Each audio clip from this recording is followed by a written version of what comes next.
நான் இந்த ஆனைச்சாமி அந்த கதையை பத்தி தான் பேசலாம் அப்படின்னு சொல்லிட்டு இருக்கேன். ஏன்னா மத்த 3 கதை ஆல்மோஸ்ட் எல்லாரும் ஓரளவுக்கு பேசியிருக்காங்க. சோ நான் ஆனைச்சாமி படிச்சேன். சோ அதை பத்தி ஒரே பேசலாம். ஒரு நிமிஷமா. 4 கதை மட்டும்தான் நான் சொல்லல. அதுக்கடுத்து முழு லிங்க்குமே போட்டிருந்தேன். எது வேணாலும் படிச்சுக்கலாம். ஒன்றும் பிரச்சனை இல்லை. ஓகேம்மா, நீங்க தொடர்ந்து பேசுங்க. சோ ஆனைச்சாமி படிக்கும்போது எனக்கு எல்லா இப்ப இது வரைக்கும் பேசுறவங்க எல்லாருமே சொன்ன மாதிரி எனக்கு அவருடைய ஆசிரியரோட அந்த கதை எழுதின அந்த விதம் எனக்கு ரொம்பவே பிடிச்சிருந்தது. 4 கதையில 2 கதையில நான் லீடரா போனது அது நமக்கு குழப்பம் இல்லாம இருந்தது. அதே மாதிரி குழப்பம் இல்லாம இருந்ததும் சரி, நமக்கு புரிய வைக்கணும்னு அவர் மெனக்கெடவும் இல்லை. இது நான் லீனியரா போற கதை அப்படின்ற மாதிரி புரிய வைக்கணும் அப்படின்னு சொல்லி அதை எழுத்து மூலியமாவும் மெனக்கெடுது. சோ ஒரு சீன் சொல்றாங்க, அடுத்த இது நான் லீனியரா அடுத்த சீன் போகும்போது அது நமக்கு படிக்கும் போது நம்மள ரொம்ப ஸ்பூன் ஃபீட் பண்ற மாதிரி எழுதல. சோ அது ரொம்ப பிடிச்சிருந்தது, நல்லா இருந்தது. அந்த நான் லீனியரா எழுதுனதும் சரி, மத்த எழுத்து நடையும் எனக்கு அந்த கதையா கொண்டு போனது சிறு கதையா கொண்டு போனது எனக்கு அது ரொம்ப பிடிச்சிருந்தது.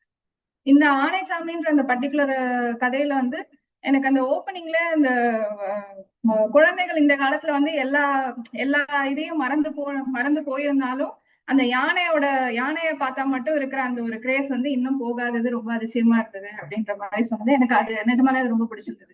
அது நம்மளால டோட்டலா ரிலேட்டும் பண்ணிக்க முடியும். ஏன்னா இப்போ இத்தனை இத்தனை குழந்தைங்களை நம்ம இத்தனை ஜெனரேஷன்ல பார்த்தாலுமே நமக்கே இப்ப இந்த வயசுலயே ஒரு யானையை பார்த்தாலே நம்மளே அப்படியே பானு பாக்குற ஒரு பிரமிப்பு தான் அந்த அந்த யானை நமக்கு எல்லாருக்குமே கொடுக்கும்.